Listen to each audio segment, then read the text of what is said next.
Grüß euch!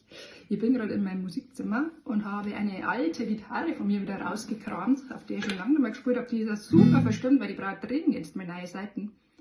Aber mir ist jetzt eingefallen, da gibt es so einen alten Banger von mir, den habe ich schon jahrelang nicht mehr gespielt und der passt perfekt zu dieser schiefen Gitarre. Weil da geht es auch um Zeug, das man im Keller findet, um das man sich dringend mal kümmern sollte. Spiele ich mir die erste Strophe vor. Wenn es euch gefällt, sagt es Bescheid, dann kriegt ihr vielleicht die anderen auch noch irgendwann.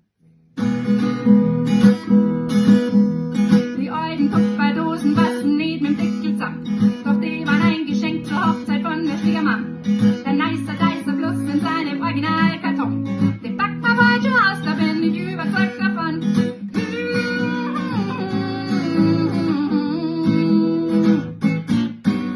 Die alte frotte Bettwäsche von der Oma riecht nach Moder, doch für Gäste ist nur gut, weil sucht uns ja der Schwieger fordert. Das selbst erkriegte Sauerkraut, ich bin sicher, dass nur geht.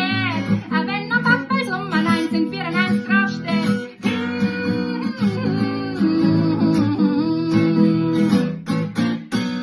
Das kann man halbe brauchen, na, das schmeiß ich doch nicht weg. Das kann man halbe brauchen, das erfüllt noch seinen Zweck. Das kann man halbe brauchen, irgendwie, irgendwo, irgendwann, da werden wir's brauchen und dann sind wir da drum froh.